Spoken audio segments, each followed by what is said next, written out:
ça extraordinaire ta façon de dire les choses. On aurait dit vraiment que tu avais un texte devant toi à l'image de Roger Giquel qui lisait sur l'écran à l'époque. Et vraiment magnifique. On voit que tu es prête à être mariée. Donc pour ceux qui ont vu, Bezrat Hashem, aux amateurs, Bezrat Hashem, Léa, une très très belle Kala, vous attend à Zichron Yaakov. Elle a déjà un patron, elle a ses parents, il ne manque plus que le mari. Bezrat Hashem. Oh, Baruch haba, Baruch haba. Comme Abaïm. Pense à toi tout à l'heure. Mais Hashem a été azod, il fait béni. Ok. J'aimerais aussi dédier ce show pour la réfouache théma définitive d'une jeune fille merveilleuse qui a eu le mérite de se marier.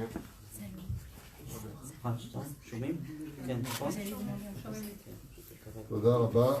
אז נקרא בזה עוד יותר. אינני יודע אם זה נצחק, אמת, אבל juste un instant. Donc vraiment, Salomé Rachel, Père Chaya Bat Miriam, Anna Elna Refanala, Anna Elna Refanala, בעזרת השם, זכות התורה תגן עליה ובכל אשר לה לחיים טובים ולשלום. Amen. C'est aussi l'Askara aujourd'hui de Leinu Nishmat Chaim Yosef Ben Rachel, Baruch Hashem Tanachenu Began Eden Elyon.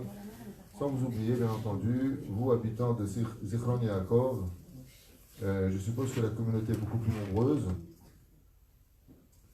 mais je suis content de voir que Baruch Hashem, les Onim Chadashim, les Onim Vatikim, Tzachatim, se sont installés un peu partout en Israël, puisqu'aujourd'hui on a à peu près 200 000 Français, francophones, installés sur tout le territoire d'Israël.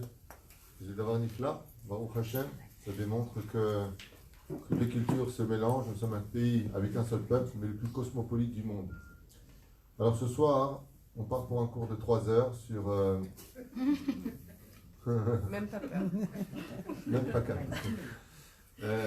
On part sur un cours sur la colère et la joie. Comment surmonter sa colère et la joie de vivre. On est mal barré. On est mal barré.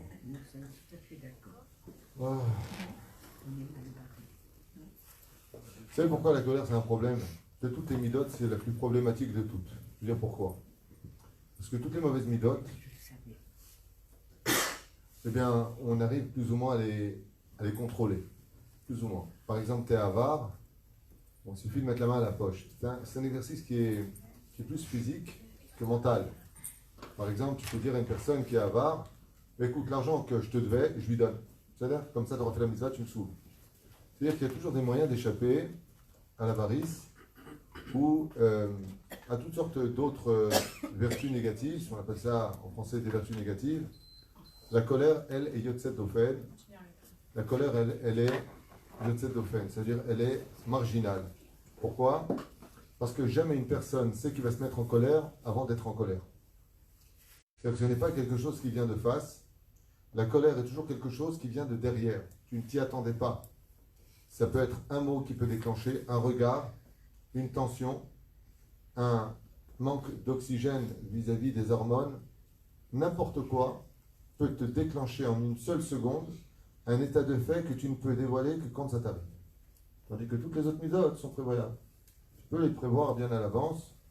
La colère, tu ne peux pas la contrôler quelque part parce qu'elle est à l'origine d'une source qui est dramatique puisque toute la faute originelle est partie sur le monde de la colère. C'est pour ça que Yaakov Avinu al Shalom dit le Zohar HaKadosh, quand il est descendu vers Haran, Vayetse Yaakov mi Be'er-Shava Vayelech Harana, le Zohar HaKadosh il dit, Haran c'était l'endroit de la colère. Haran Vehara Af Apo, c'est la colère divine qui était placée là-bas. Et pourquoi exactement? Parce que dans la faute originelle, toutes les nitzotzot, toutes les étincelles, selon nos chachamim, sont tombées à Haran en grande partie. Il fallait les récupérer dans les troupeaux de la vanne. Mais pour ça, il fallait rentrer dans le monde de la colère. Et la colère, ce qu'elle a comme problème, eh bien, c'est qu'elle retire toute objectivité de la vie. Et elle est mensongère. Par exemple, souvent on dit je ne peux plus te voir, de toute façon je ne t'ai jamais aimé. Et après, qu'est-ce qu'on dit? Ah, arrête, j'étais en colère. Le moral dit il y a Pinocchio, il y a Tico Wijik. C'est parce que tu étais en colère que tu as enfin dit ce que tu pensais au fond de ton cœur. dans la colère, on ne dit que des vérités, dit la Gemara. Ce qu'on n'ose pas dire avec des habits, on le dit sous l'effet de la colère. C'est-à-dire qu'on le pense, mais il y a trois façons, je vous vois un peu choqué. La Gemara dit il y a trois façons de connaître une personne. Dans son argent, kiso, koso, quand il boit, nichnas yain yotse sod, tu veux savoir vraiment ce qu'il pense de toi, que le boire, et kaso, et sa colère. Comme ça dit la Gemara. La Gemara dit quand quelqu'un se met en colère, il va te vomir un venin comme ça, sans aucune pédagogie, en pleine tête, dans le but de te faire du mal pour que tu entendes bien la vérité qu'il a à te dire. Après, bien entendu, il se dit mince, j'ai pas été bécédaire, est-ce que je pensais vraiment ce que je disais?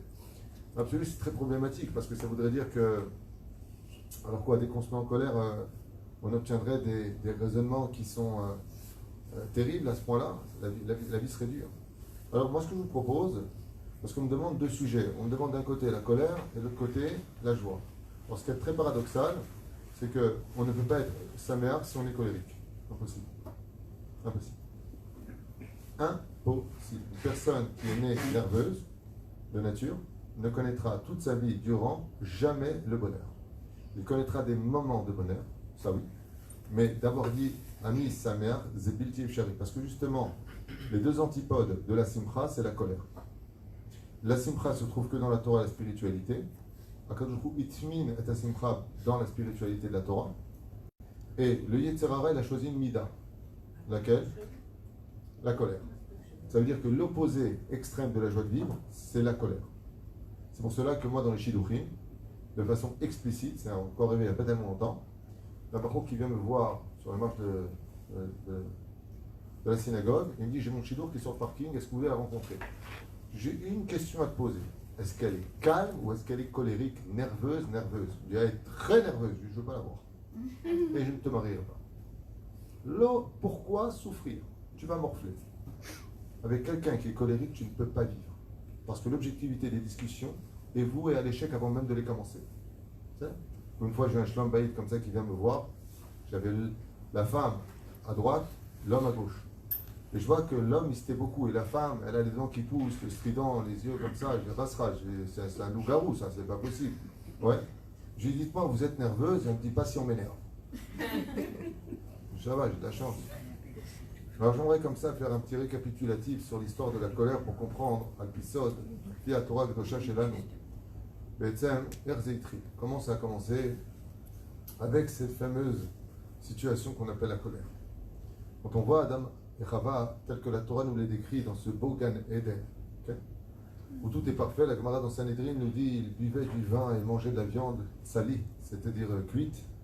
Bien entendu, on parle ici de Torah dévoilée, Torah secrète. On ne parle pas de manger un michoui, c'était pas Yom HaAtzmaut. Et puis, voilà que bizarrement, tout est calme, tout est planifié. Tu peux manger tout ce que tu veux. C'est en l'arbre de la connaissance du bien et du mal dans le touch. Il ne faut pas le manger. On voit qu'il y a un serpent dans l'histoire, à ce qui paraît. Je n'y étais pas. Il paraît, il y a un serpent. Il est bien en plus, beau gosse. Il tient sur ses jambes. Et puis, il a de la colère en lui. Pourquoi il a de la colère en lui? Vous allez comprendre. Parce que les Chachamim nous disent, comme le dit Rabbi Udaptaïa, la Shalom dans son livre, Uchot Mesaprim, parce qu'il est mécané. De là, on apprend, dit Rabbi Nachman, une règle de la vie. Quelqu'un qui est colérique, ça emmène à autre chose. À quoi? À la colère. Amène à la jalousie. La jalousie emmène au mensonge. Le mensonge emmène au manque d'objectivité. Je vais vous faire la liste. 2 secondes. Je vais ici. Je reprends. Tout a commencé par la colère, qui amène à la jalousie. Puis, la jalousie, emmène au lashon hara automatiquement. Puis, le lashon hara emmène à la haine. Puis, à la faute. De l'ingratitude. Écoutez bien, le céder, il est magnifique. Et puis, de l'ingratitude jusqu'à la mort. C'est-à-dire, qu'est-ce que fait la colère? Elle emmène jusqu'à la mort, ou de la discussion, ou du couple, ou de l'éducation, ou du travail, ou de tout. On peut tout perdre à cause de la colère. Le Nachash HaKadmon nous explique ici, les Chachamim, il était empreint de la colère. Et comment il a eu cette colère-là? Il n'a pas accepté une chose qui ne fonctionnait pas comme lui voulait que ça marche.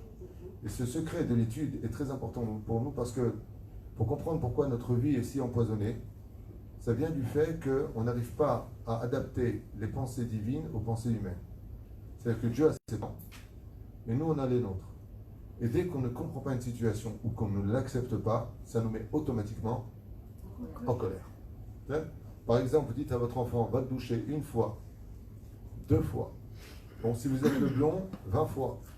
Mais si vous êtes au sang chaud, sfarad, au bout de la 3e fois, c'est va te doucher, je comprends rien. T'as jamais rien compris de ta vie, même à l'école t'es un naze. Oh là là, il s'est douché. Qu'est-ce que tu parles de l'école, qu'est-ce que tu parles de droite, qu'est-ce que tu parles de gauche. La colère en fout. Mais la reine, le serpent, c'est qu'il était colérique. Et qu'est-ce qu'il a fait? Il est rentré en Ève. Il a pénétré son esprit, et plus que ça encore, selon la Gemara. Ça veut dire quoi? Il l'a fait fauter. Cette faute, comment il l'a mené à bien? Dieu est jaloux de vous. Le jour où vous mangerez de l'arbre de la connaissance du bien et du mal, vos yeux s'écarqueront et vous verrez comme Dieu. Dieu ne veut pas. Dieu est jaloux. Est-ce qu'il a menti, le serpent? Non, pas menti. Hachem Elkana. Dieu est un Dieu jaloux. Il ne veut pas qu'on écoute qui? Les autres dieux. Donc Akadosh Baruch Hu aussi il a ce côté de jalousie. Dieu aussi il a de la colère. Et on verra Bezrat Hachem par la suite qu'on peut être très heureux être des fois en phase de colère si la colère est constructive et non pas destructive. C'est toute la différence entre la bonne colère et la mauvaise colère. Okay? Étant donné que maintenant cette colère-là, elle a mené à Ève à devenir une autre personne, c'est-à-dire que Isha est devenue Ève, donc c'est dans la Torah les Nekeva, Isha, et après Ève. Donc elle a 3 personnalités. Dieu l'appelle Nekeva, ensuite il appelle Isha Kimina Ish Lukarti, tu as été pris de l'homme, et après comment il l'appelle? Ève. Mais qu'est-ce qui s'est passé? Donc Rava en hébreu, qu'est-ce qui s'est passé entre ces 2 laps de temps? La réponse c'est que Ève, elle a fait tchouva. Et quand elle a fait tchouva, elle a répondu quelque chose que les Midrashim nous apportent avec beaucoup d'étonnement. Elle a dit, je ne sais pas ce que j'ai fait. Je n'ai pas compris. En d'autres termes, Ève nous apprend que le serpent est rentré en elle, un Achash Asher Ishiani, le serpent qui m'a fait tomber, se lit Asher Ishiani, qui veut dire le serpent qui s'est marié avec moi. Alors une question qui se pose, si maintenant le serpent, il est rentré en Ève, elle était où Ève? Vous avez compris la question? Si le serpent, ce que je suis en train de vous raconter, ce n'est pas une histoire de Tintin et Milou, c'est ce qui vous concerne tous les jours de la vie. Si le serpent a parlé en Ève, c'est-à-dire qu'il a fait tomber, qu'elle s'est comportée donc comme le serpent l'a voulu. La question c'est, elle était où elle? Elle était hors d'elle. C'est pas qu'un jeu de mots, c'est une réalité philosophique que vous devez tous accepter. Quand on se met en colère, on est hors de soi. Alors la question c'est que si je suis hors de moi, c'est que le corps est mort, puisque je suis hors de moi. Mais le corps fonctionne, alors qui c'est qui parle? Le Yetzerara. C'est pour ça que la Gemara nous dit, tout celui qui se met en colère, qui est ilou oved avodazara, mamash. Tout celui qui se met en colère est considéré comme si qu'il pratiquait de l'idolâtrie mamash. Il n'y a aucune différence entre se prosterner devant une statue et de se mettre en colère. Avilou, comme l'écrit le Ramban, kol mine gehinam shultim bo, tous les gehinam, combien il y a de gehinam? Il y a combien de gehinam? 7. Bonne réponse. 7. Il y a 7 Maduré Gehinam. Les 7 Maduré Gehinam s'ouvrent sous les pieds de la personne qui se met en colère. Ça veut dire qu'il mérite de descendre jusqu'au Sheol Tartit, jusqu'au dernier palier du fond. Là, les Chachamim nous disent qu'il est impossible de travailler ces midotes avec de la colère en soi. Vous allez voir maintenant ce que je vais vous lire sur Rabbi Nachman de Breslev à propos de cela. Je vais juste avant faire une petite préface, ça ne vous dérange pas, sur comment trouver le bonheur à travers l'accomplissement du changement des midotes dans ce monde. Parce que si vous avez bien compris quelque chose de fondamental, c'est que la Torah nous a été donnée pour changer. Le but de la Torah, c'est pas d'être un computer ou d'être un Google de connaissances. Le but de la Torah, c'est d'être meilleur que ce qu'on était avant.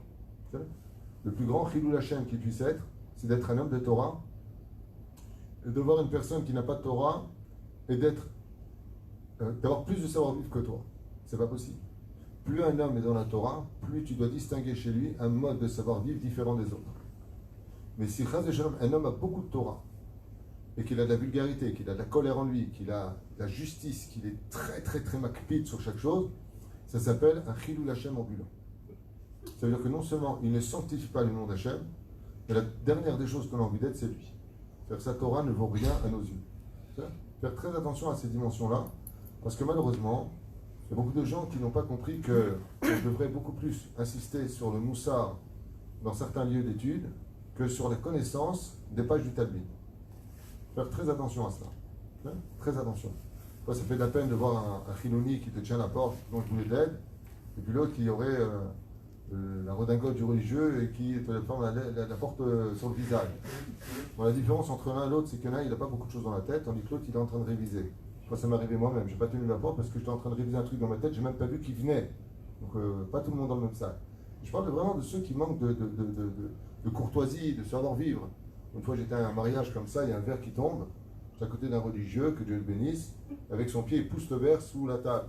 Je lui dis non, excusez-moi un instant. Je ramène le verre à l'extérieur. J'appelle le garçon en disant il y a du verre ici. Parce que aussi, il y a des enfants autour. Est-ce que je veux dire? Je varie, chez les familles, font peur. D'accord? Et la reine, comment vient la colère chez nous? Les premières choses qu'on puisse apprendre, et que je vous mets en garde, vous qui allez être maman, Léa, retiens ce que je veux dire. Quand tu te marieras, c'est d'avoir une maison calme. Je répète une phrase qui paraît tellement anodine. Une maison calme. Une maison cool. Une maison où on parle. Une maison où on ne crie pas. C'est vrai? Une maison où les cris n'existent pas. Et si on a des choses à dire, on prend sa femme, on lui dit chérie, rentre dans la chambre à l'instant, je voudrais te parler, on ferme la porte et on parle. Mais si tu viens et que tu as habitué tes enfants à entendre des parents qui hurlent et qui disent des mots mal élevés, comme hier on était chez quelqu'un, j'étais mort de rire. Le gosse il dit un gros mot, et ça on dit alors, c'est honteux ce que tu viens de dire. Maman, j'ai appris de toi. C'est mignon, je trouve. Et que les enfants, c'est que quand on veut, Bezrat Hashem, faire grandir une situation où on veut qu'il y ait de bonnes midotes, ce n'est pas de dire aux enfants ou de dire à notre entourage qu'il doit être, mais d'exprimer et d'expliquer à l'autre comment être à travers ce que je suis. Parce que la colère est une énergie qui est tellement grave. Abotai que le Zohar nous dit Oy vavoy de regarder le visage d'une personne qui se met en colère. Il est strictement interdit de regarder le visage d'une personne qui se met en colère. Il faut baisser la tête, ne pas le regarder. Pour deux raisons. La première, c'est que tu lui fais honte.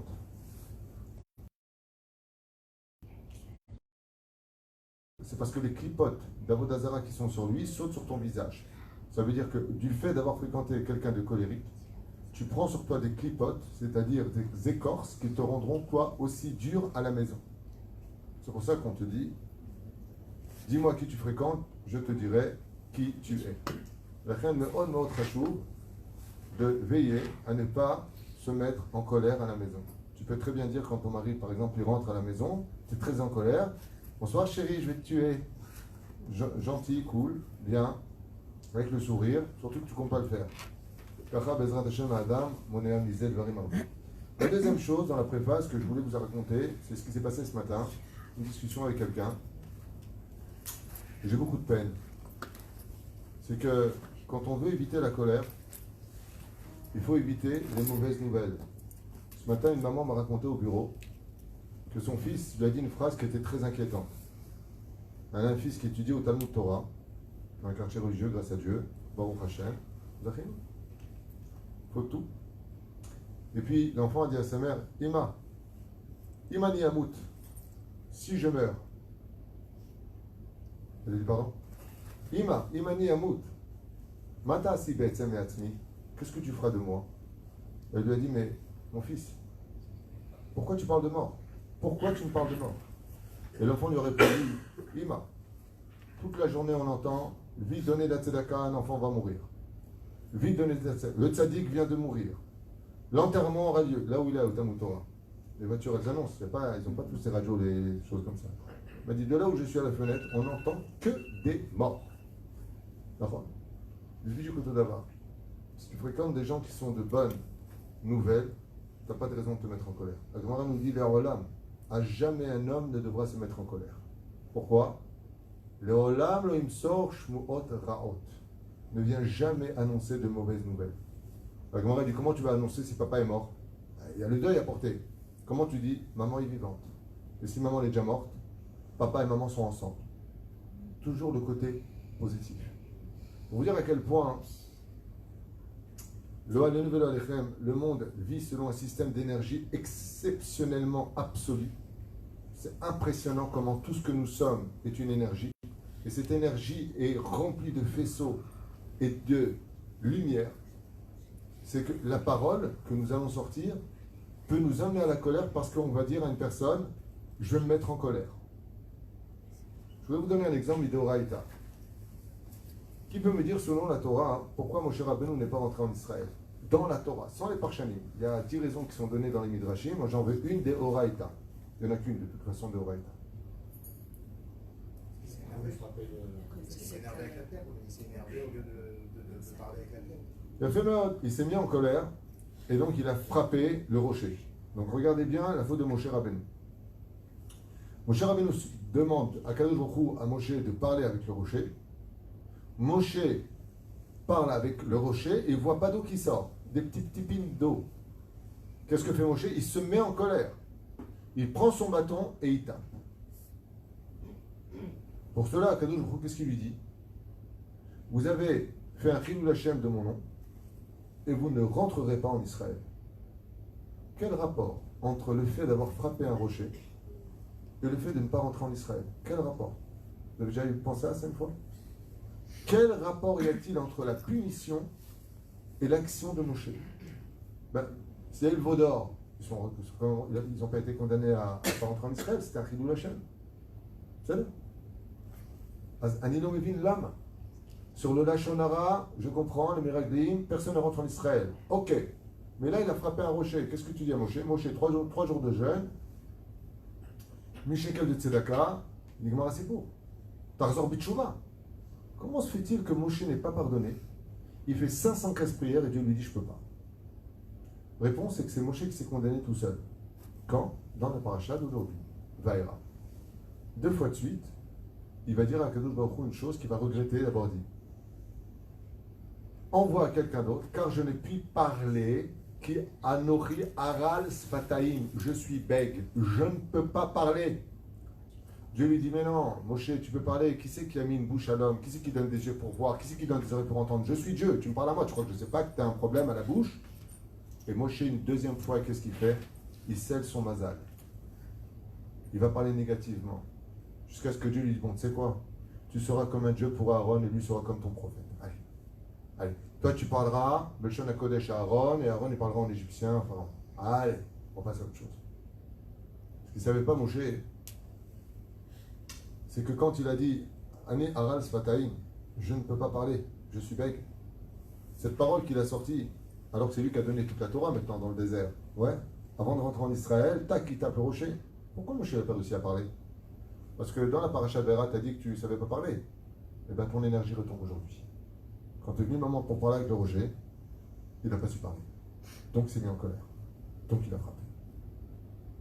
De là, les Chachamim nous mettent en garde. Ils nous disent Tizaher me'od, me'od, me'od. Des fois, tu peux rentrer dans des colères uniquement à cause de la parole. Parce que tu vas prononcer des paroles négatives, c'est fini entre nous. J'en ai marre de ce travail. De toute façon, c'est un mec qui ne comprend rien. Toutes ces paroles-là vont retomber un jour où tu auras besoin d'elles. Le problème, c'est que qui est le réel responsable? Qui s'est puni de ne pas rentrer en Israël? Moshe Rabbeinu. Maintenant, quel rapport avec Eretz Israël? La réponse, elle est simple. C'est que pour être un manik, tu dois en parler au peuple. Et Moshe a dévoilé en tapant sur le rocher que s'il n'était pas capable de parler avec le rocher, il a plus forte raison avec les hommes. Vachement Mikal. Que Moshe ne pouvait plus être le manik. Moshe met Yoshua Machnis. Moshe meurt et c'est Yoshua bin Nun qui fait rentrer le peuple d'Israël. Omer Rabbi Nachman Breslev, à propos de la colère, des choses que vous devez savoir, que je vais vous lire avec les Hachem. Salut le Shaber et Takaz de Rachmanut. Si maintenant une personne est colérique, donc il y en a qui sont nés colériques, il y en a qui sont nés moins colériques, il y en a qui sont nés d'Ambalad. Il y en a, il s'appelle iceberg. D'ailleurs, ça énerve les gens qui sont colériques. Quand tu as une femme qui est nerveuse et que le mec il n'est pas nerveux, ça la rend 2 fois plus nerveuse. Il m'énerve! Caché. Bon, Tirou Be'achad. Rabbeinu va nous apprendre comment d'abord travailler la colère et ensuite on apprendra comment devenir heureux. Omer, la première mida qui peut commence à avoir pitié des autres, les juger, les casse-routes, dire le mot, c'est pas grave, c'est pas grave, c'est pas grave. Pas t'exploser à la fin comme une cocotte minute. Le problème qu'on a, ce sont ceux qui sont makbedim al kol davar. tu m'as pas dit, tu m'as pas fait, tu n'as pas rangé, tu n'as pas. Sauf argo et kulam. Omer Hainu sheba lechlal kaas. Lo yifra bekaaso shum arzariut rak adraba. Si une personne apprend, dit Rabbi Nachman, à devenir plus Rahman, de travailler les midotes de son cœur, d'avoir un bon cœur, et de juger mamash le kapsrout, il dit pas shoot, le kaas s'en ira de lui-même. Pourquoi? Parce que c'est comme de l'eau qui éteint du feu à l'intérieur de la personne. 2. על ידי ביטול הכעס ברחמנות, על ידי זה מקבלים הצדיקי אמת וגדולה, ואזי זוכים למנהיג אמיתי שירחם על העולם כולו. Ça dit Rabbeinu. Il dit, si vous voyez un gouvernement qui est dur dans ses décrets, qui ne prend pas pitié du peuple, c'est parce que dans le peuple, le gouvernement ne reflète que la colère qu'il y a dans le peuple. Ça veut dire que si on avait plus de pitié dans nos maisons, entre nous, plus de shalom, on aurait un gouvernement où il y aurait plus de shalom, plus de compassion, plus de social. Mais étant donné que nous-mêmes on est en guerre dans nos maisons, Rabbi Nachman il dit, dans ce cas-là, je vous mets des manigim qui ne seront pas amitim et qui vont vous pourrir la vie. Je sais pas si vous entendez les mots que vous entendez, mais c'est quand même très important de voir que ça touche l'échelle nationale et non pas simplement l'échelle individuelle. Le fait d'être Arzarim Babaï, tu n'as pas un manigim qui sera Rahmani. Tu auras un manigim qui sera tout le temps dans la colère, voire Bichlal, pas de gouvernement. D'où vient la colère qui rend les gens cruels? Cruels. Je dis ce que je veux, c'est pas grave. Moi, je m'appelle Badat. Ce sont des gens qui perdent tout simplement la connaissance des mots et qui deviennent imbéciles. Comme ça dit la Torah, ainsi que la Gemara. Tout celui qui se met en colère perd toute sa chokhma et l'étude qu'il a apprise s'en va de lui. Okay? Donc qu'est-ce qu'il nous reste à faire? Chez Asok Arbe Torah, qu'il étudie beaucoup plus de Torah, et qu'avec le mérite de cette étude, il demande à Kadosh Baruch Hu d'atténuer la colère qui est en lui. Le seul problème qu'on a, c'est que le Yetzer Hara, lui aussi, il sait utiliser exactement les mêmes principes fondamentaux en utilisant la Torah pour mettre la dictature à la maison. Ça veut dire que cette même Torah qui peut atténuer ton Yetzer Hara, peut être cette même Torah qui peut te rendre toi-même Yetzer Hara. Alors comment on fait pour y arriver? T'as une idée, Léa? Il faut un rave. Assourd d'étudier son rave. Mais c'est là. Mais il y a encore une chose. Quand on est rempli de feu, où est-ce qu'on va?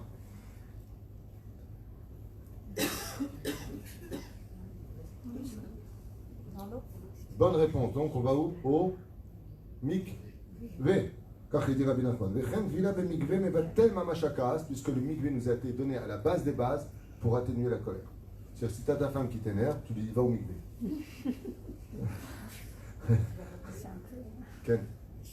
Concernant les gouvernements dans les pays, il y a quelqu'un qui demande est-ce que ça concerne toutes les populations ou juste...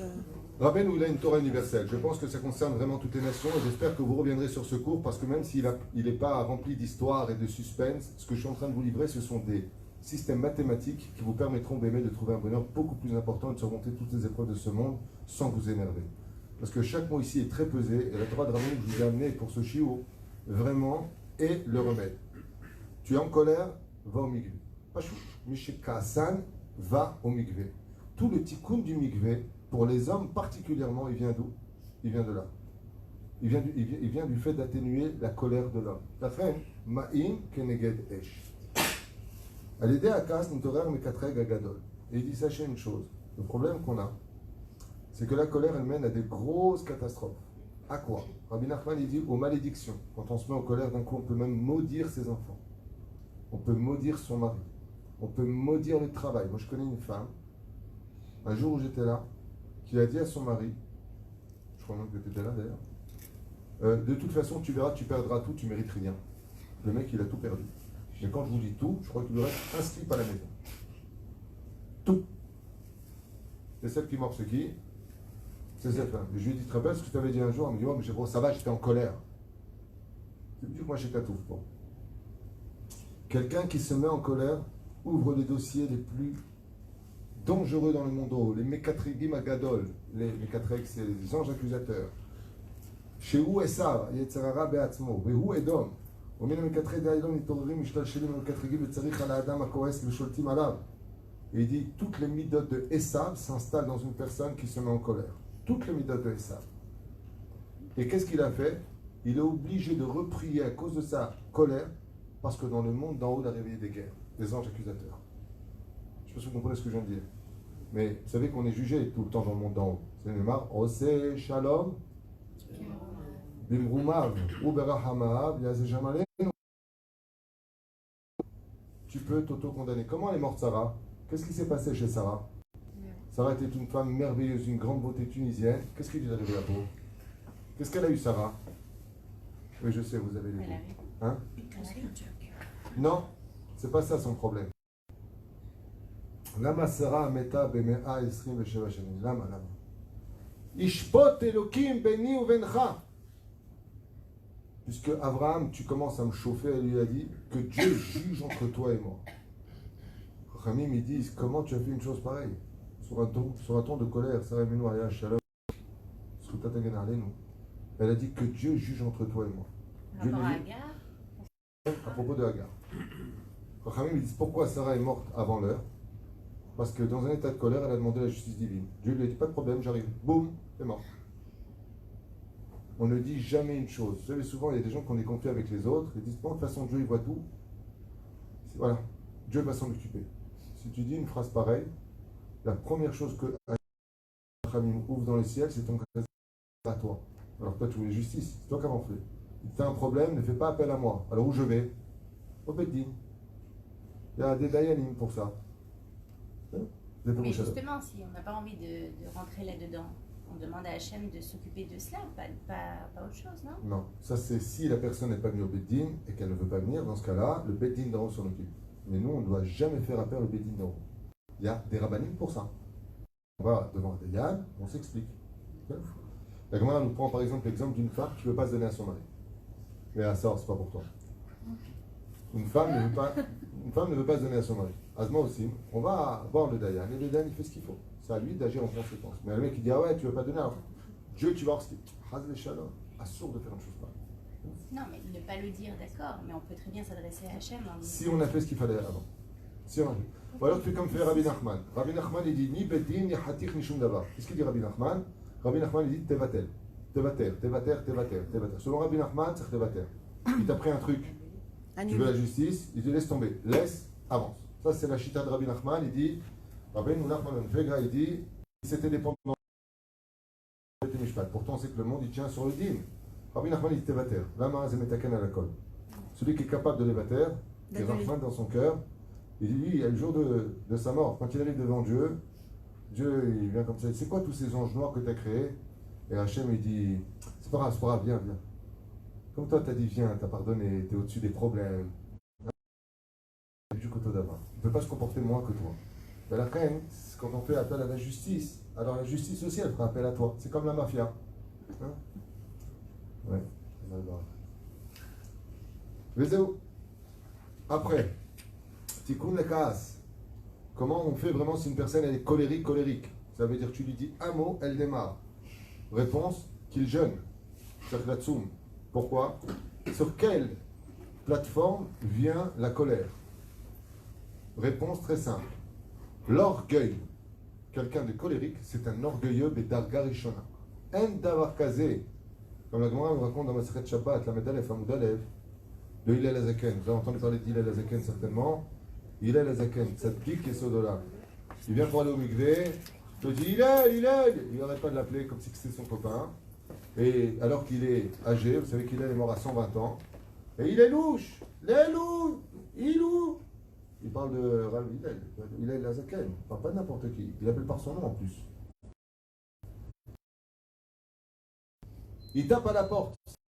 Le monde qui m'énerve, moi, c'est les gens qui tapent à la porte comme des malades. Tape doucement. Une fois à minuit, Je crois qu'il avait cassé la porte. J'ai ouvert la porte, j'ai dit, j'ouvre la porte, je regarde, qu'est-ce que je casse? Le fémur, la côte, la tête. C'est un fou. Je vois 3 chassidim comme ça, avec qui m'ont fait une dent. Ah, Achi! Je fais, ah, Achi, ouais. Je t'ai dit, t'avais cédé. Lama, Achi, lama. T'as de fait clic. Tu m'as réveillé les gosses. Il m'a dit, Atalo merachem alenu, que nous on tourne de porte en porte à minuit. Je lui ai dit, d'accord, mais la prochaine fois, tape sur le mur à côté, pas sur la porte. C'est terrible, ça fout les nerfs. Hein? C'est un nerveux, quelqu'un qui tape fort comme ça. Ou alors il t'appelle non-stop. C'est comme les enfants, qu'est-ce qui t'énerve? J'appelle papa, papa, papa, papa, papa, papa. À la fin, je leur dis, appelez-moi Robert. J'en peux plus. Papa, change de nom, quoi. Ouais, j'arrête. Alors, résultat, qu'est-ce qui provoque ça? L'orgueil. Quelqu'un qui se met en colère, c'est quelqu'un qui a de l'orgueil en lui. Il ne supporte pas. Ah, voilà, je ne peux pas mettre dans la bouche. C'est fait sur devant en général. Mais Kitsu, quelqu'un qui se met en colère, c'est quelqu'un qui a beaucoup d'orgueil en lui. Les gens qui se mettent en colère doivent travailler la midat ta'anava. Et pourquoi? Parce que je vous l'ai dit tout à l'heure. Il y a une chose qui est très simple.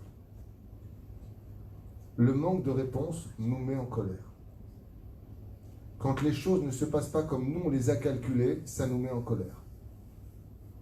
Quand les choses n'aboutissent pas à ce que nous, on a escompté, ça nous met en colère. Ça veut dire qu'en d'autres termes, je suis et les choses doivent être. Le Créateur du monde, il te dit, moi j'ai créé un Gan Eden, je n'ai pas voulu que vous fautiez, vous m'avez fait une faute, Raval al-Azman. Je vous ai demandé d'être Shomer Shabbat, ça ne sort pas comme il le faudrait vraiment. Je vous ai demandé d'être Shomer Negia, je vous ai demandé de Shomer Nida, c'est comme vous voulez. Dis-moi, t'as combien de jours? 3 jours, ça suffit, vas-y, viens. Je ne suis pas curé, non? Je vous ai demandé de ne pas voir les femmes toute la journée sur le portable. Je vous ai demandé de toute la journée, c'est le contraire de ce que Dieu demande. Le Baruch il a un ave, il ne se met pas en colère. Il nous apporte la subsistance tous les matins. Seulement Dieu, il a ses comptes à lui. Alors qu'est-ce qu'on fait? Il y a un très très beau proverbe qui dit Gazi. Vous connaissez Gazi? Donc, je donne un très très beau conseil. Au lieu de vous mettre en colère, vous dites Gazi. Moi c'est Gazi. Ça fait relou, c'est très français. Gazi. Dites Gazi. Non, pas Gazi. Gazi. Moi c'est Gazi, c'est les initiales. Gamze Ya'abor. C'est de l'hébreu. Ça aussi, ça passera. Perouch Adava, que quand on n'est pas compris, par exemple une femme avec son mari, elle se met en colère. Pourquoi? Elle ne supporte pas que son mari ne comprenne pas la situation. Marianne, Rabbi Nachman dit, tu sais pourquoi c'est comme ça? Tu sais pourquoi c'est comme ça? Parce que Akadosh Baruch Hu veut te faire subir ce que vous lui faites subir. Je ne comprends pas, je suis Dieu, je vous demande, je vous ai donné un pays, arrêtez de vous critiquer. Il y a qui sont à l'armée, il y en a qui sont yeshivot. Serrez-vous main dans la main, comme l'encre et la plume. Ensemble, vous écrivez l'histoire. Il n'y en a pas un qui écoute l'autre. C'est un truc de fou. Il n'y en a pas un qui... Et chacun apprend l'amour de l'autre. Ouais, on est un peu unis. Rabotai, matem aussi. Gam ze ya'avor. Comment est-ce qu'Akadosh Baruch Hu, il est capable d'être Rahman avec nous? Parce qu'il dit tout le temps Gazi. Gam ze ya'avor. Ça aussi, ça passera. Ne te mets pas en colère maintenant, ça passera. Vous allez me dire, oui d'accord, mais jusqu'à quand? Mais si tu te mets en colère, qu'est-ce que ça va faire? Un divorce. Ou de la discussion, ou de la journée, ou de la semaine, ou du mois, ou pour toujours.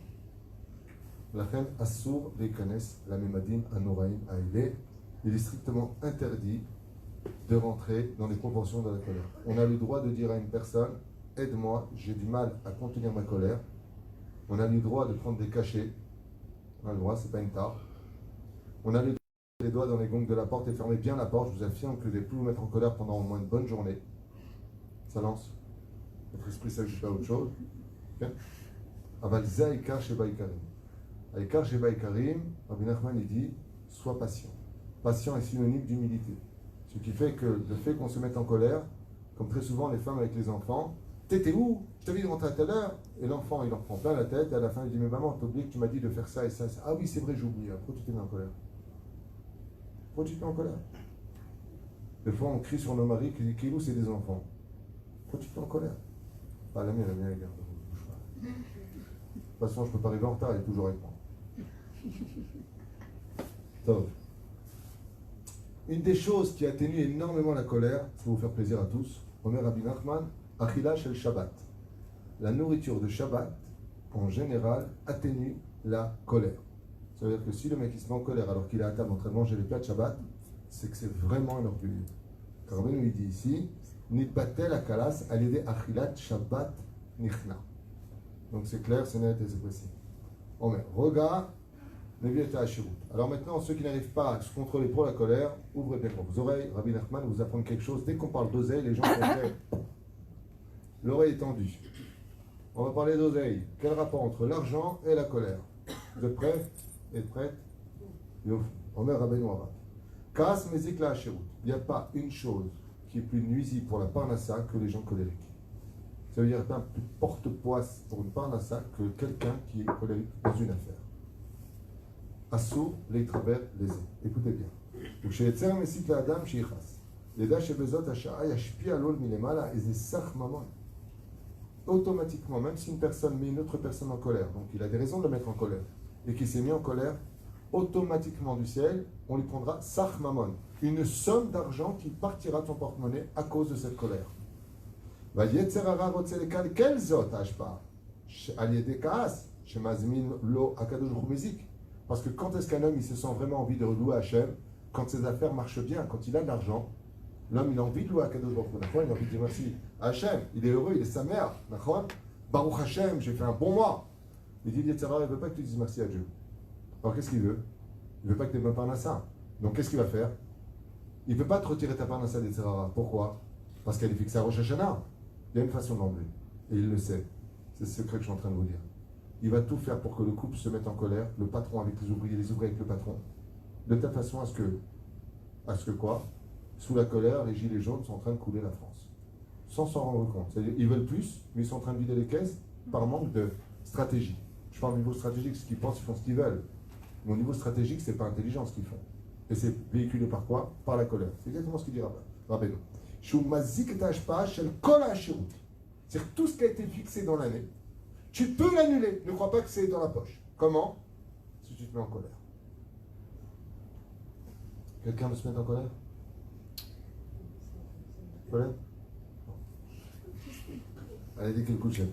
Kaas me dit que la parnassa, de la reine, il n'y a pas une chose qui est plus nuisible pour la parnassa que la colère. Car elle s'éloigne de la vérité. Sa prière n'est pas reçue à cause de sa colère et lui-même n'arrivera pas à prier. Et une personne en colère n'arrivera jamais à finir le travail pour lequel il est venu commencer. Parce que sa colère est quelque chose qui le retient vers l'arrière, qui le descend dans l'ombre de sa personnalité. Mais Omer al-Yedekar, pourquoi est-ce que Mashiach ne vient pas? À cause de la colère dans le monde. Ils sont colériques. Mitgaber ou Mshaber à Kaas. Quand une personne aura enfin travaillé sa mida de Kaas, de colère, par ce biais-là, Bezrat Hashem, il apportera la rédemption, la Géoula finale dans le monde. Par quoi? Par l'amour du prochain. L'amour du prochain ne peut pas exister si on est colérique. Je m'attaque au deuxième volet de ce shiur avec l'aide d'Hachem, c'est la simcha. On a expliqué que la colère est venue de qui à la base? Du nachash. Ça veut dire que quand on se met en colère, je ne sais pas si vous l'avez déjà vu, mais c'est impressionnant. J'ai fait plusieurs fois dans mon bureau, mais je regrette après, parce que ça me met très très mal à l'aise. Une fois, je prends mon portable, je fais semblant d'écrire avec, et je filme le mec quand il se met en colère. Et lui, il ne le sait pas. Une fois qu'il s'est calmé, des fois je fais ça avec la femme, une fois qu'il s'est calmé, on parle, Tov, Todaraba, Arabe, je les accompagne. Attends, juste un instant, prévenir un instant, il faut bien, hein, et je montre la tête de la personne qui était en colère. Et ça finit toujours avec la même réaction. Éclat en larmes. Oh, mon Dieu, comme je suis moche. Mon Dieu, je ne me reconnais pas. Les yeux qui sortent là-bas. Un vampire. Les gens ne se voient pas. Des fois, tu vois, la fille, elle est super mignonne, elle est sympathique et tout. Et tu prends une photo quand elle te met en colère, si c'est sa grand-mère, t'es mal. Vraiment. Parce que tout sort du contexte. Pourquoi quand du coup, il a fait en sorte, c'est le Niagara, tu m'as fait. Il dit parce qu'il faut que tu comprennes que tout comme sort de toi, toi aussi tu es sorti de toi. Et donc tu as perdu ton dard. Botaï Rabotaï. Quand Adam et Ève sont rentrés au Gan Eden, Akadosh Baruch Hu, il a donné un Gan Eden de plénitude. Il n'y avait pas de colère, il n'y avait pas de jalousie, il n'y avait rien. Tout était nickel, cool and the gang. Tout était bien. Le problème qu'on a, c'est que la colère nous a prolongé dans une histoire de 6000 ans, dans un prose d'or, dans un couloir d'obscurité. Pourquoi? Je vous donne un exemple concret que vous comprenez de quoi est-ce qu'on parle. Tu pourras manger de tous les arbres de la connaissance du bien et du mal, seulement l'arbre. Pardon, tu pourras manger de tous les arbres du jardin, Seulement l'arbre de la connaissance du bien et du mal, tu ne mangeras pas. Combien il y avait d'arbres dans le Gan Eden? Ad en mispar. On ne sait pas. La Torah ne dit pas combien il y en avait. On sait que ce qui bordait le Gan Eden, c'était les pommiers, c'est tout. De là, le christianisme ont compris que les pommiers étaient l'arbre de la connaissance du bien et du mal qui n'a rien à voir avec le sujet. C'est là. Mais il s'est passé quelque chose de terrible. Écoutez bien, s'il vous plaît. Cette histoire va se répéter tout au fur et à mesure des époques. Tu peux manger absolument de tout, sauf ça. Ça, d'antech. Tu touches pas. Qu'est-ce qu'ils sont partis manger? Ça. Aman, il marche mauvais écro. Il a le ciel et la terre à ses pieds. Il fait ce qu'il veut. Il est vice-roi. Il a tout ce qu'il veut. Tout le monde se prosterne devant lui, sauf un juif. Sur les 127 pays du monde, il y a un mec qui ne se prosterne pas devant lui qui s'appelle Mordechai. En Shovili. Tout ce que j'ai ne vaut rien. Ça veut dire en d'autres termes, étant donné qu'on avait tout et qu'on est parti chercher ce que nous estimions être le bonheur, ce manque, nous avons été prolongés dans un monde de tikkun. Le monde du tikkun avec 10 malédictions pour l'homme, 10 malédictions pour la femme, 10 malédictions pour le serpent et 9 malédictions pour la terre. Waouh! Donc quand on vient dans ce monde, c'est pas waouh! C'est pas le monde, on s'éclate. Le bébé, il sort à peine du ventre de sa mère, déjà il se prend une tannée, il n'a rien fait, mais parce qu'il ne pleure pas, on lui met une tannée. Quoi, tu n'as pas compris que tu es venu pleurer? Trac! Pour lui développer les poumons, bien sûr, je ne suis pas idiot. Le gosse, à peine il vient de naître, il va suivre une espèce de discipline de vie pour réussir sa vie. Chaque chose est un combat. Aujourd'hui, quand ta fille, enfin, Zrat Hashem, elle se marie, qu'est-ce que tu dis? Ah, Mazel Tov! Chérie, comment on va faire? C'est un bras. C'est un bras de marier un enfant aujourd'hui. C'est un bras. T'as le fiançailles, t'as le aîné, t'as le mariage, t'as le Shabbat Kala, t'as le Shabbat Hatat, t'as le Shabbat Jiddi, t'as le Shabbat. T'as les vols. Et aussi. Il faut les installer. Elle se marie. Hein, c'est le top. On vend quoi? Caché méode. C'est pas comme avant. Le monde dans lequel on vit, quand tu as une parnassa, tu as peur de la perdre. Quand tu as la santé, tu entends que des gens malades autour de toi. Quand tu viens et que Bezrat Hashem, tu fais ta alia, tu dis ah, enfin, j'arrive en Eretz Israël. Bonjour les galères. J'arrive ici, Meshane Makom, Meshane Mazal. Alors la personne, elle peut penser que Béhémet, maintenant tout va s'arranger. Ben, tu n'as rien compris. Israël s'achète par les Souris. Si tu ne souffres pas ici, c'est que tu n'es pas en Israël. Vous êtes en Israël. Ça va. Baruch Hashem. Ici, ça s'achète par le mérite. La terre d'Eretz Israël, Baruch Hashem, s'achète avec la souffrance. Alors, comment je peux être heureux dans un monde de souffrance? Première base qu'on a définie maintenant. Est-ce qu'un colérique peut être heureux? Non. Impossible. Je vous l'affirme, c'est impossible. Alors, qu'est-ce qu'il peut faire maintenant pour être heureux? C'est quoi le secret du bonheur? La première Mishnah de la 4e chapitre de Masechet Avot nous dit Ezeu Achir. La richesse d'un homme, c'est d'être Baruch Hashem, content de ce que Dieu lui donne. Ça veut dire de ne pas aller chercher autre chose. Moi, ça me fait rire parce que dans la chassidoute, ça va beaucoup plus loin. Vous voyez, ce verre. Si maintenant, je le prends et je fais ça. Regardez. Comment est ce verre? À moitié plein. À moitié plein ou à moitié vide. D'accord? Les deux sont vrais. D'accord?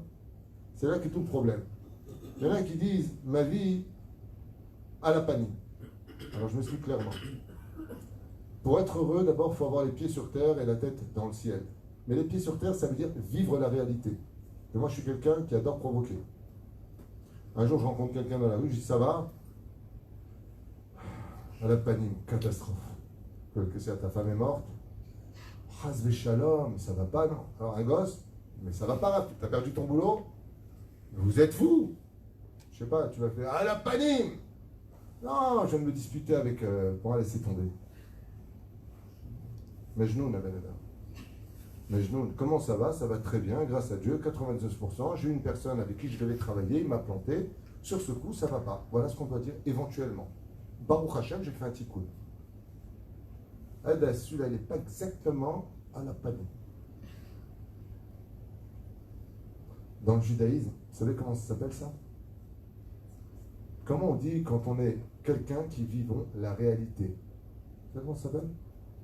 Ça s'appelle un verre plein. Dans la Chassidoute, le Baal Shem Tov, il dit que le vide à moitié du verre n'est autre que la complétude qui fait de lui son plein. Ça veut dire que le vide de ce verre est aussi utile que la contenance de l'eau qui s'y trouve.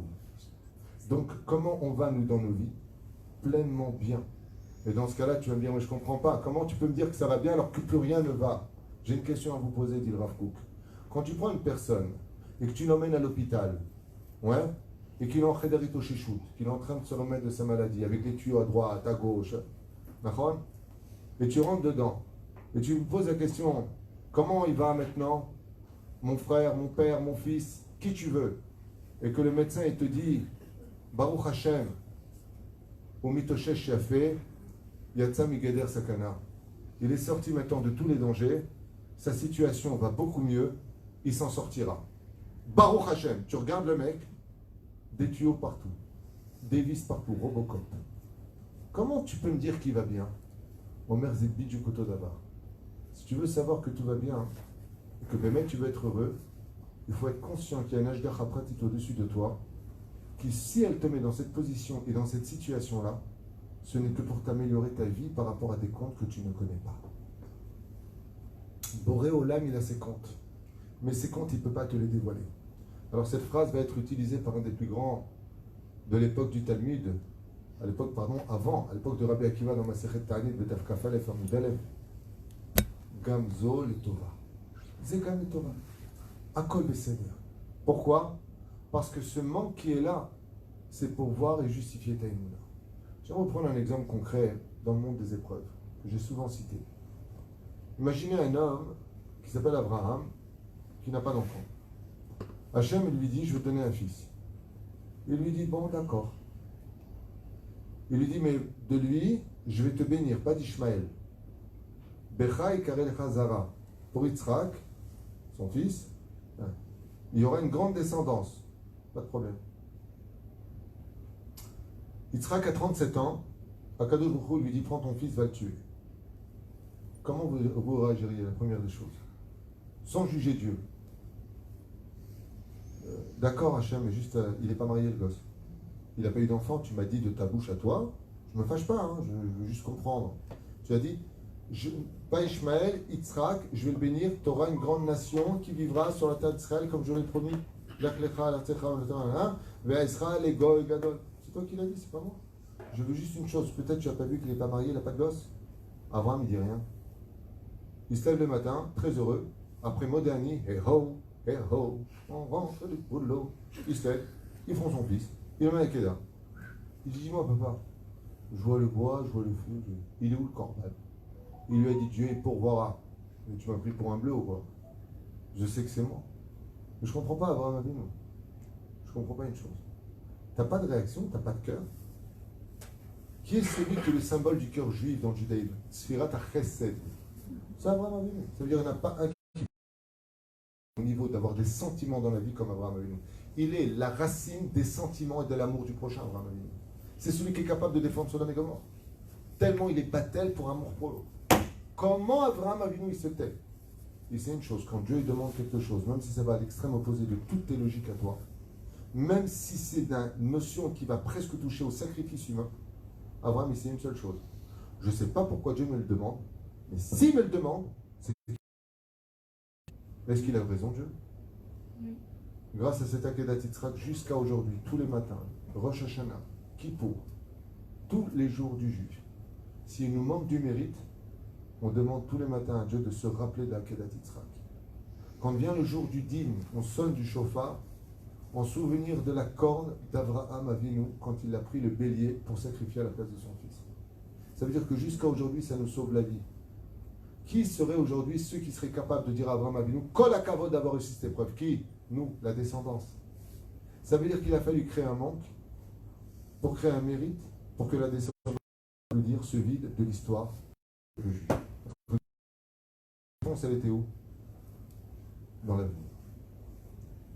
La réponse était dans l'avenir. J'aimerais faire une parenthèse avec vous très importante sur le secret de la colère au niveau du temps. Vous savez que le temps, dans ce monde dans lequel on vit, n'existe que dans deux dimensions.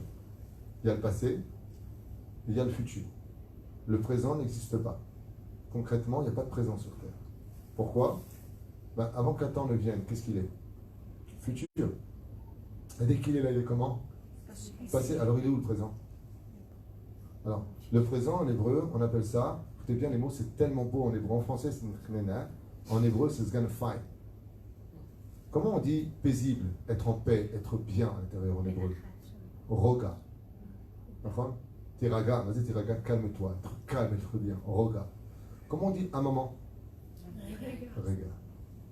Écoutez bien. Le problème qu'on a, pourquoi est-ce qu'on se met en colère? Tout à l'heure, je vous ai dit que c'était par manque d'humilité. Quelqu'un de humble, c'est pas quelqu'un qui n'a pas besoin de répondre. Quelqu'un de humble, c'est celui qui est capable d'attendre les réponses de l'avenir pour gérer le présent. Parce que si le présent existe, il s'appelle comment? Qui rega beapo haim birtono. Comment Dieu il appelle le présent dans ce monde? Rega. Alors en Israël, vous l'utiliserez tous. Quand tu veux dire à une personne, attends-moi un instant, comment tu lui dis? Écoutez bien les mots. Rak, rega. Si j'écris au tableau, ça fait rek. Vide ce moment de toute émotion, juste rega.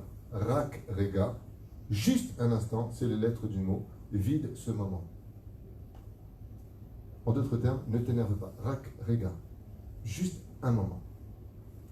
Le problème qu'on a dans la colère, qui nous empêche d'être heureux, chers amis, c'est que quand je me mets en colère, j'arrête le temps.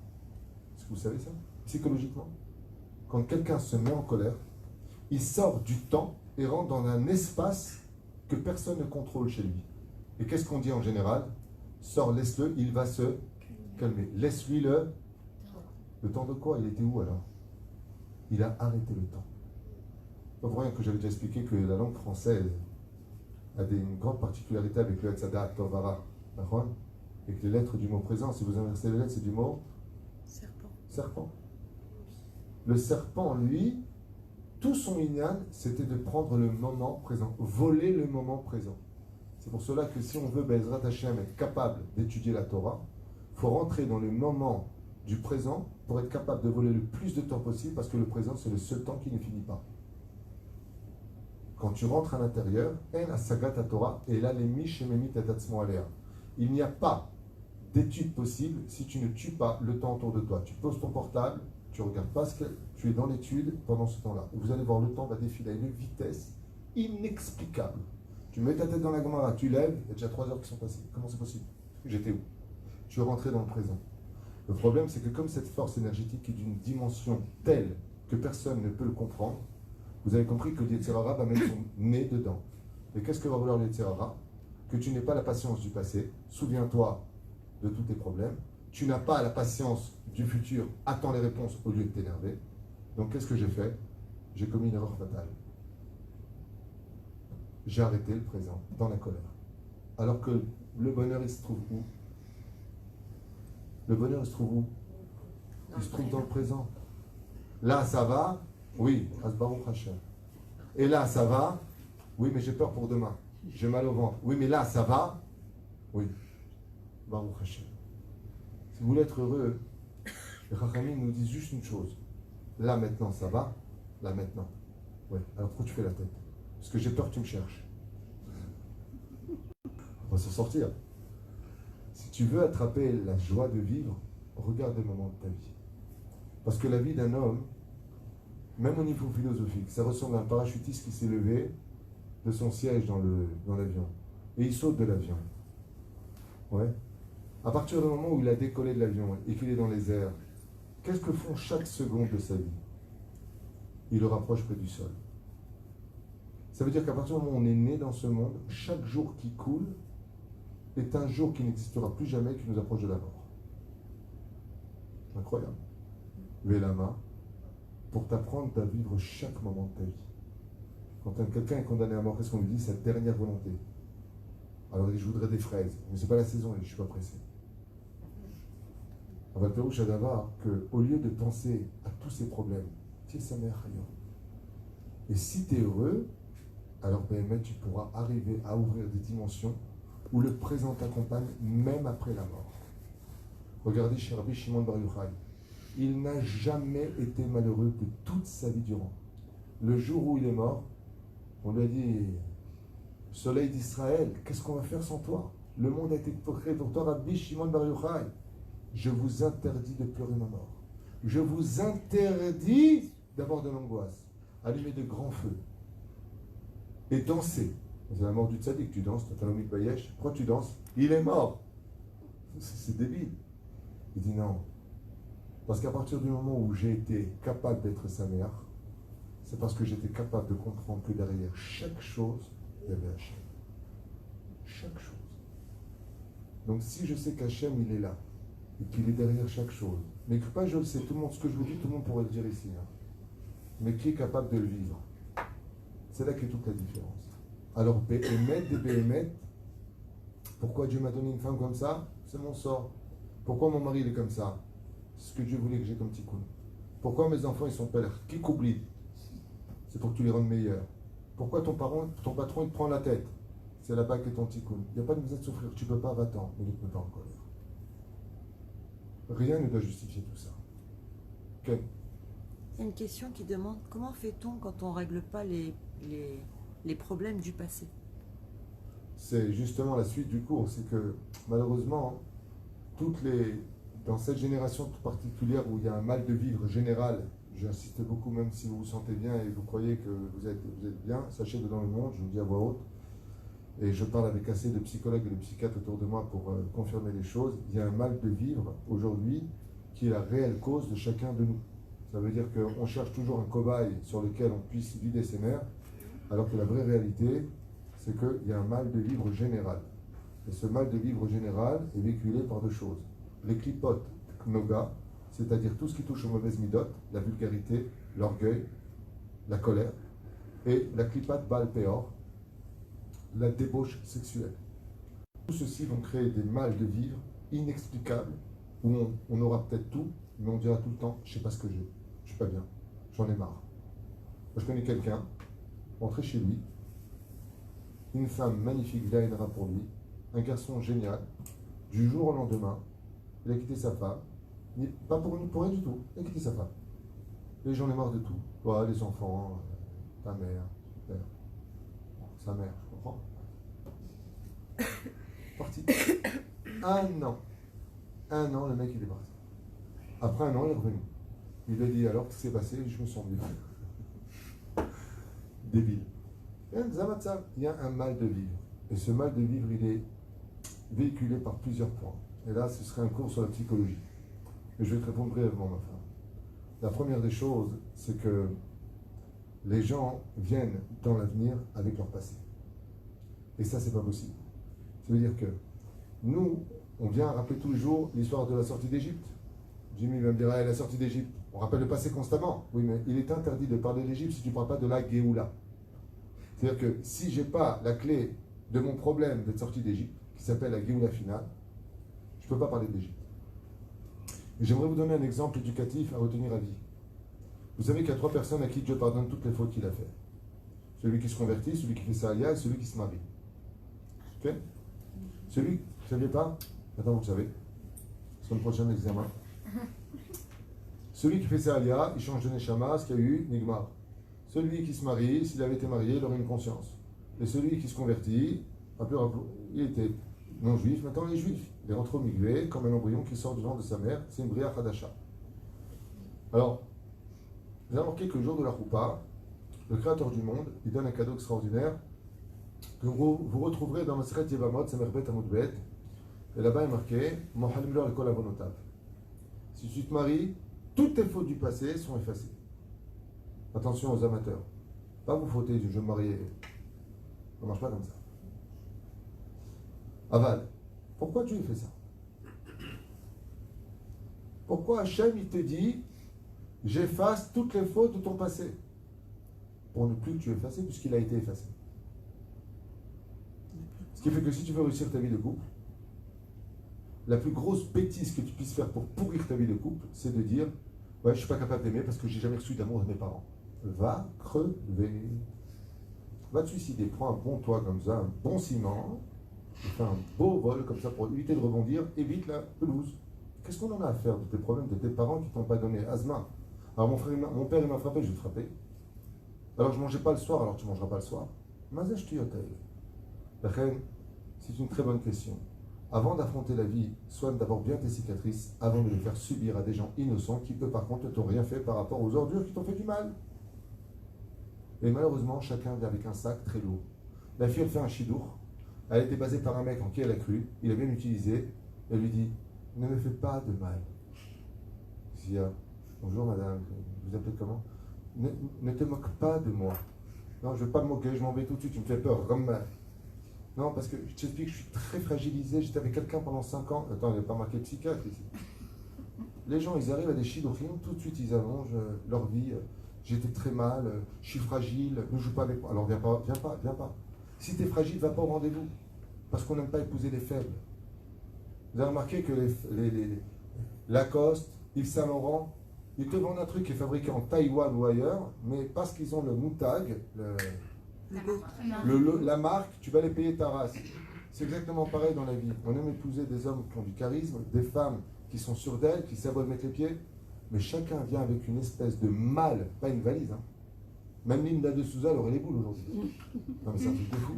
Chacun vient avec une malle de problèmes psychologiques avant le mariage, avant d'affronter la vie. Brabbi, faites-vous soigner avant, je vous le conseille vivement. Le mec a été battu, l'autre il a été violé, l'autre il a été frappé. Ah, je ne fais pas de zilzoul, ne croyez pas que je me moque. Simplement, il n'y a pas de problème. Tu as besoin d'aide, on t'aide. Tu as besoin de te faire soigner, on te soigne.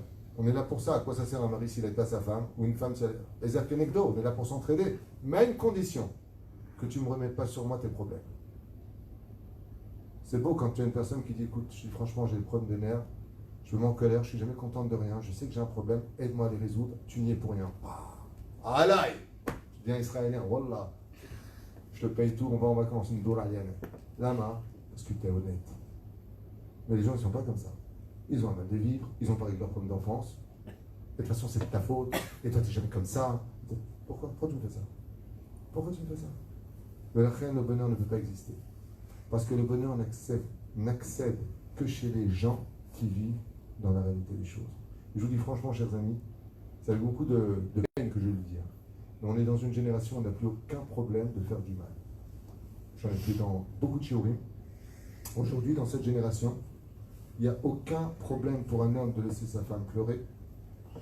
Il n'y a aucun problème pour une femme de laisser son mec dans une situation terrible.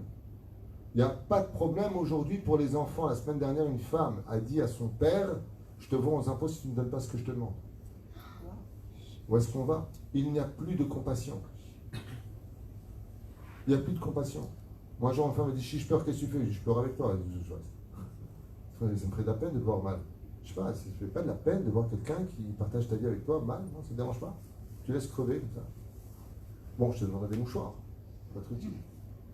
Alors, le Pérouche d'abord, comment on n'a plus de compassion? Ça vient du manque de bonheur. Parce que je peux vous affirmer une chose, quand on est vraiment heureux, vraiment, je parle de vraiment celui qui n'est pas... comment ça va? Je suis heureux. Masqué. Quand je veux, il est bien. Et puis, le cas, il rote, il est bien. Il a bien mangé. Et sa mère, qui a fait une belle étude. Comment c'était? Baruch Hashem, c'était bien. Fait du sport. Bon, on a joué un quart d'heure, c'était maspic. On a jusqu'à la piscine. Bon, c'était fermé, mais au moins on a pu discuter. Celui qui sort des bonnes choses, celui-là, il n'a pas d'ennemis. Celui-là, c'est une lumière. Celui-là, il a toujours de la compassion pour les autres. Ce qu'il dit ici, Rahmanout. Mais celui qui est constamment en train d'agrogner, ça ne va pas. Les enfants, je ne supporte pas. La belle-mère, je ne supporte pas. La maison, je ne supporte pas. Toi, je ne te supporte pas. Le pire, même moi, je ne me supporte pas. Qu'est-ce qu'on va faire? La reine, on a le droit d'être mal. Birotaï et Rabotaï. On a le droit de dire je ne vais pas bien. Ce n'est pas interdit, on est humain. Mais on n'a pas le droit de faire subir aux autres nos problèmes. C'est pour ça que j'ai une hantise et une haine particulière pour les pervers narcissiques. Parce que ce sont des gens qui non seulement ne sont jamais heureux, mais qui ont pris pour politique de vie d'interdire tout le monde d'être heureux. Et je finirai avec une parenthèse tellement importante. Je me suis posé la question après 20 ans d'études sur ce sujet-là, je vous demande de me faire confiance dans les mots. 20 ans d'études à la David Cuitou, c'est 20 ans d'études sérieuses. Je suis arrivé à une conclusion. Je me suis posé la question pourquoi les gens n'étaient pas heureux. Il y a beaucoup de vitrines, beaucoup. C'est-à-dire, tu vois, les gens, ouah, ça va, tiens, un whisky, j'adore. T'as vu le film? Ouais. Du tménicologie. Quand je les ai en rendez-vous privé, c'est des fontaines. Il y a un mec, il est venu me voir comme ça, à Los Angeles. Tu le vois, t'es jaloux, tellement il va bien. On est rentré dans le bureau, il m'a levé son bras, 3 tentatives de suicide. Pas comme ça, hein. Oh non. J'en peux plus de ma vie, j'essaie de me suicider. Je sais plus. Il est ressorti dehors, chercher ses larmes. Alors, ça va? Hey! Magnifique. Je vais vous poser une question, et j'aimerais, avant de vous donner la réponse, voir si vous êtes capable d'arriver en l'espace de quelques instants de 20 minutes d'études thoraïques, ésotériques et psychologiques. Pourquoi, d'après vous, quelle est la première cause pour laquelle les gens ne sont pas heureux? Est-ce que vous avez une idée? C'est une bonne réponse, mais ce n'est pas la réponse. Le Shefa, c'est une bonne réponse. Moi, je dirais On a vu à travers le déluge, on a vu à travers la tour de Babel, on a vu à travers Sodome et Gomorrhe, comme le dit la Gemara dans Sanhedrin, que le Shefa, l'abondance, est tellement important que quand tu as tout, tu n'as rien. C'est une psychanalyse reconnue par les psychiatres les plus renommés mondiaux. Tant que tu n'as plus de rêve, tu n'as plus de raison d'être heureux. Mais ce n'est pas la vraie réponse, parce que ça touche, on va dire, 60% des gens. Je parle de la raison principale qui touche tout le monde. La colère, c'était court. L'égoïsme. L'égoïsme, non pas vraiment. Les gens qui sont égoïstes sont très heureux dans leur monde à eux. L'orgueil. Un manque d'amour. Non, Ils sont pas contents. Il n'est pas content de son sort. non. L'orgueil. Je dis oui, puisque tu as organisé le cours, mais... non. D'après vous, quelle est la première cause? Et je vous laisserai cogiter pendant une bonne semaine sur ce sujet-là. Si je vous affirme que c'est la raison principale, vous allez tomber par terre. Je ne vous parle pas d'une réflexion de 20 minutes, c'est pas personnel. C'est à travers tous les livres que j'ai étudiés dans ma vie et à travers toutes les psychologies que j'ai pu, en tant qu'autodidacte, je le reconnais, traverser. Il y a Aurélie Azriel, elle dit parce qu'on n'est jamais satisfait. Parce qu'on n'est jamais satisfait, elle n'a pas tort, Aurélie Ayekara, tu n'as pas tort, mais ce n'est pas la raison qui englobe la généralité. C'est vrai ce que tu dis. Les gens ne sont jamais contents de ce qu'ils ont, mais il y a plus que ça encore. Il y a une raison, je vais vous la donner, comme ça vous la retiendrez, parce qu'elle est tellement bête que Bémet a fait de la peine. Alors ce que je vous dis, bien entendu, n'engage que moi, mais pour une fois, je vais faire preuve d'orgueil, j'ai raison. La principale raison pour laquelle les gens ne sont pas heureux, c'est uniquement parce qu'ils n'y croient plus. Ils s'interdisent d'être heureux. Je vous affirme que ça fait 20 ans d'études sur le sujet. Tous les livres de Moussard, je les ai tous faits. Tous les livres de Moussard. Dans tous les domaines psychologiques. J'arrive à une conclusion dans toutes les branches que j'ai étudiées. La réelle et la raison principale pour laquelle on n'est pas heureux, c'est parce qu'on se l'interdit uniquement.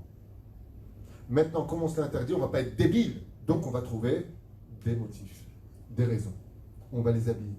Mais si tu enlèves les habits, l'âme de la raison pour laquelle vous ne pouvez pas être heureux, c'est parce que vous l'êtes interdit. Et je vais vous le prouver. Où est-ce que j'ai eu la réponse finale où je me suis mis à pleurer dans cette étude? Quand j'ai découvert ça, j'étais vraiment foudroyé. C'est quand je suis arrivé dans le parachat de Devarim, dans le livre de Devarim, où Akadosh Baruch Hu nous demande d'être heureux. Il doit Hashem de Simcha, qu'on retrouvera dans des Teilim, puisque vous n'avez pas travaillé Dieu dans la joie, malgré tout le bonheur que je vous ai donné. Mais pourquoi?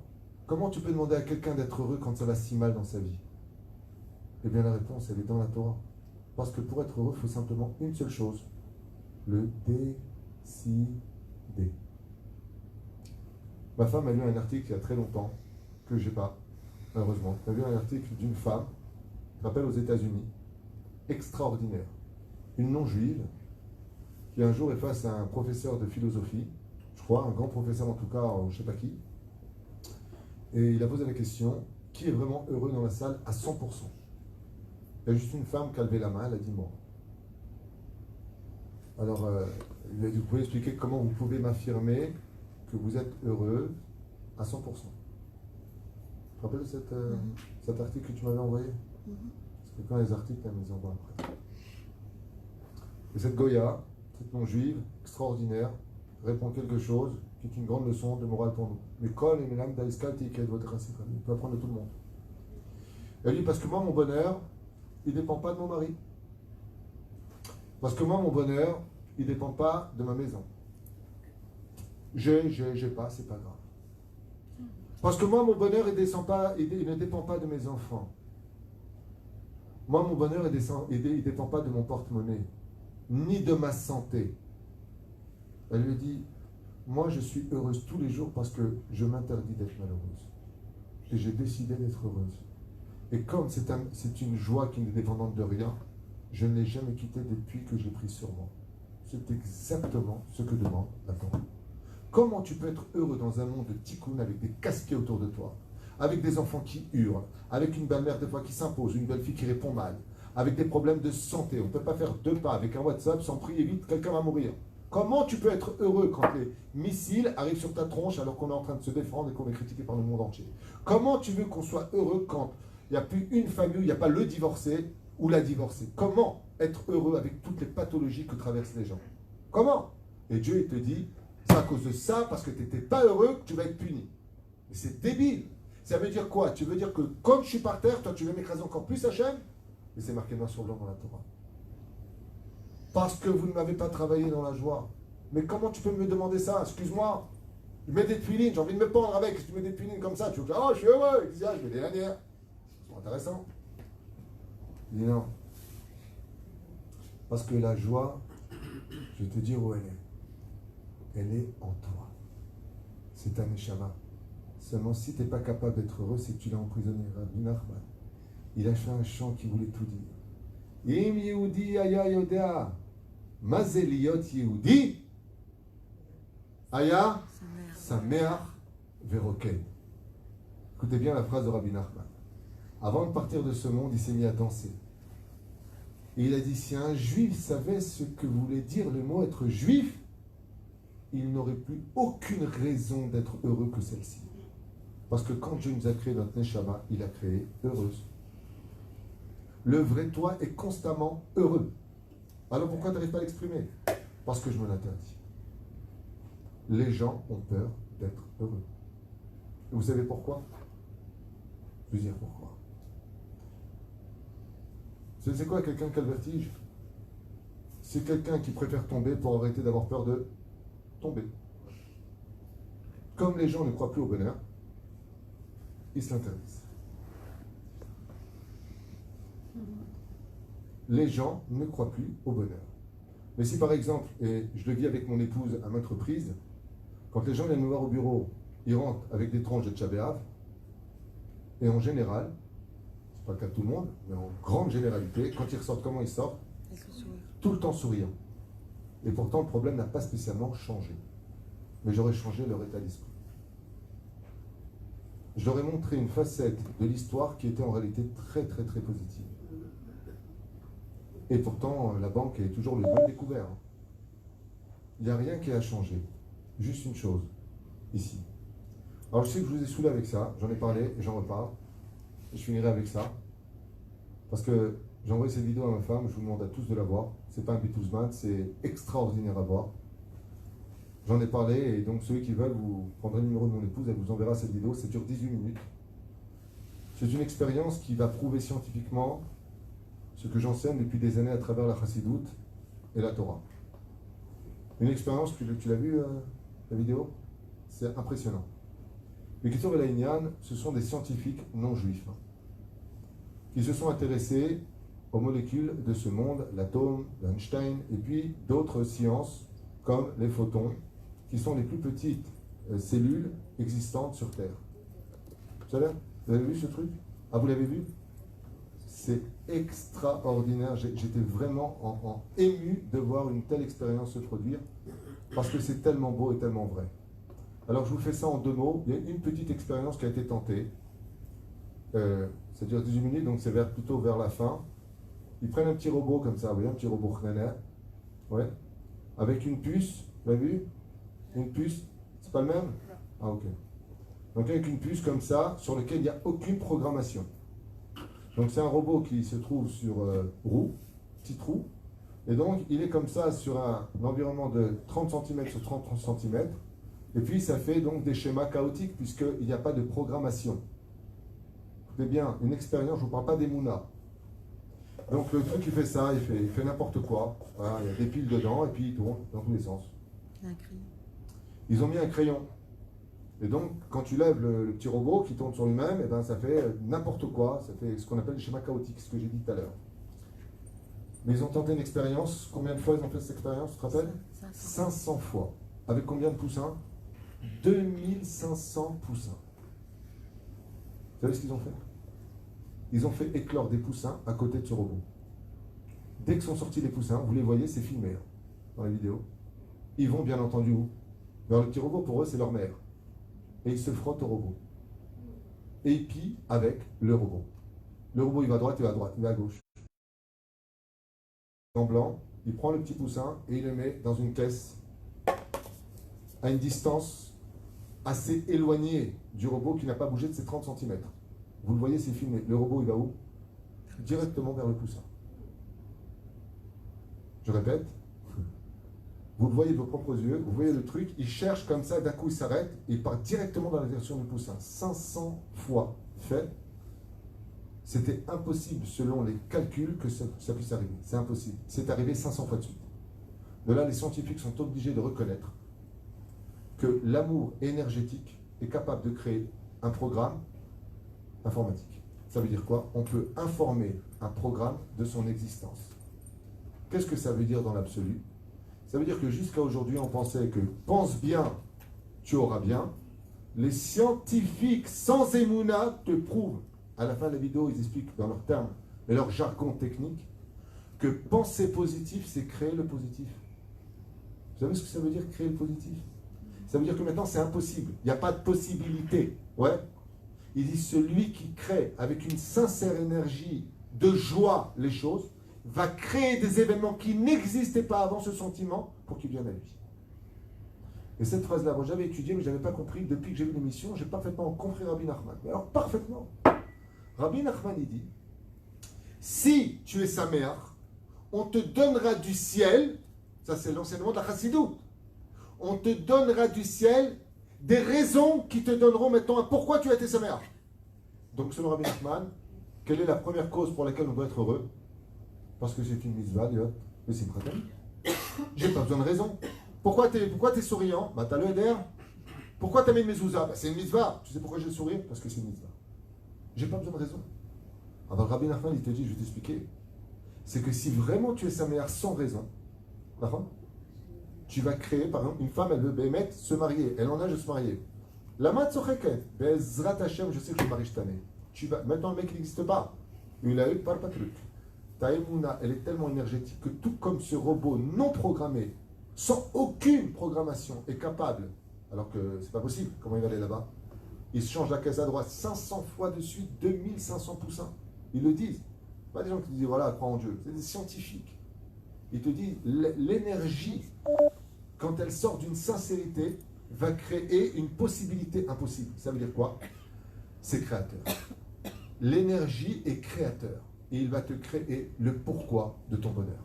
Ça veut dire qu'en d'autres termes, si vous faites tout simplement l'effort de travailler vos midotes, essentiellement celle de la colère, et que vous prenez sur vous ce soir la mitzvah d'être heureux quoi qu'il arrive de votre vie, alors Akadosh Baruch Hu va créer réellement quelque chose qui va vous rendre vraiment heureux. Il va le créer pour vous. Mais la fin, il ne faut pas beaucoup d'efforts. Juste s'annuler assez soi-même pour laisser l'énergie positive vous donner des raisons de dire vous faites heureux. Tout à l'heure j'étais heureux, j'avais pas de raison, mais maintenant regarde ce qui vient d'arriver. Explique Oulano Bezrat Hashem de nous renforcer et d'arriver à de bons résultats, surtout que notre bonheur, c'est comme une lumière qui éclaire surtout l'environnement des autres. Quand on est pathétique, quand on est triste, quand on est colérique, on pourrit l'éducation, on pourrit l'ambiance, on pourrit la parnassa, on pourrit le créateur du monde, on devient un Chilul Hashem et on finit par absolument tout perdre. Voilà, je voulais